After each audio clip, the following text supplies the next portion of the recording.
Vale la pena, no se lo pierdan, lo que les voy a presentar.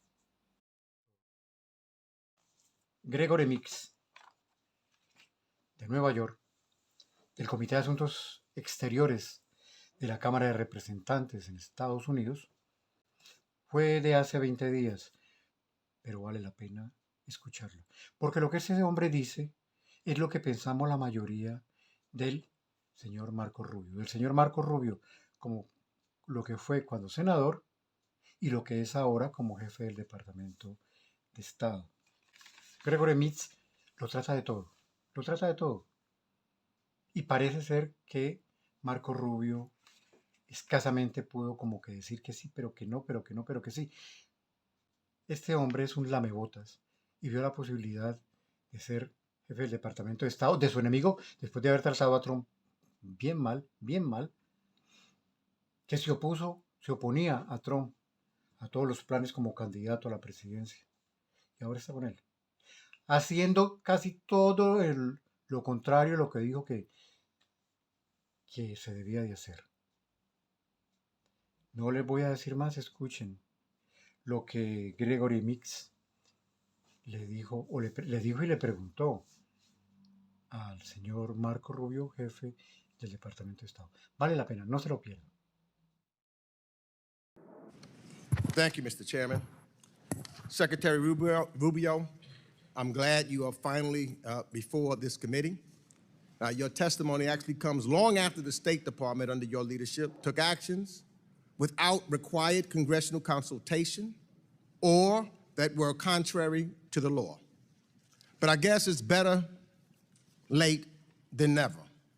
But let me be clear, showing up months after the fact and refusing to stay until every member has questioned you for 5 minutes as entitled to under House rules are not the standards to which we hold the Secretary of State. Mr. Secretary, I've known you for a while, and I respected very much Senator Rubio, even when we disagreed. Senator Rubio was a principled statesman. Secretary Rubio, however, as we've seen in the past few months, is something different entirely. As a senator, you spoke often and forcefully about the dangers of executive overreach. You warned America not to lose its moral clarity or sacrifice democratic principles for short-term gain. Senator Rubio recognized that we cannot allow the executive branch to unilaterally determine the direction of the United States foreign policy without accountability to Congress. Secretary Rubio is doing precisely what Senator Rubio feared, withholding congressional appropriated funds, stonewalling oversight, and acting as if laws passed by this body are optional.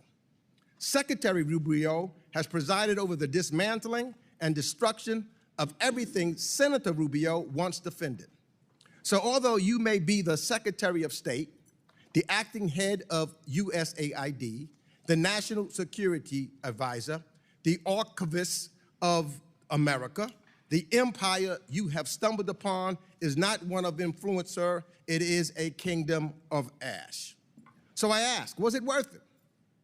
Was it worth it to allow the near extension of U.S. foreign assistance and USAID, which Senator Rubio said, and I quote, is a very cost-effective way not only to export our values and our example, but to advance our security and our economic interests?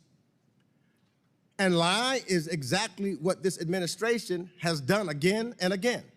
Each time Elon Musk and his department of arsonists brag and mislead the American public about massively inflated savings or lie about the programs they have cut and their purpose, they're not telling you about the food that rotted on the shelves while people went hungry, or the medicine that was undistributed to children needlessly suffering, or the trust that was lost by your actions.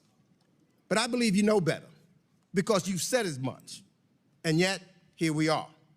In 2022, Senator Rubio warned about the urgent and growing threat posed by China and called for a fully funded State Department and USAID. Senator Rubio wrote that soft power tools and alliances were vital to our national security. And today, Secretary Rubio is here to defend an 84% cut of the Foreign Affairs budget. How does hollowing out our State Department and dismantling USAID help us compete with China? How does the America Alone budget project American strength? On human rights, the contrast is even starker. Senator Rubio built his political brand on the cause of freedom and dignity. You condemned autocrats in Caracas, Havana, and Beijing for silencing dissent. But Secretary Rubio, he looks the other way when strongmen commit similar abuses. Secretary Rubio even defied a Supreme Court order to facilitate the return of a wrongly detained spouse of an American citizen. And when Senator Rubio became the first Hispanic American to serve as Secretary of State, he made sure to pull the ladder up behind him. In the name of dismantling efforts to making hiring and promotion fair, as you call it, wokeness, you have unlawfully dismantled programs designed to address decades of historical exclusion. These are not political experiments. They were congressionally supported efforts rooted in bipartisan recognition that our diplomatic corps must reflect the diversity and the strength of the nation it represents abroad. These are initiatives that Senator Rubio supported. You replaced experienced career employees with ideologues and political loyalists. Under your watch, sir, America's diplomatic and development corps have suffered the greatest brain drain in history, and America has been weakened and made more isolated by the actions of an administration that has abandoned its allies, cozied up to dictators, and conducted a foreign policy driven not by interests of the American people, but in support of the personal enrichment of the president and his family.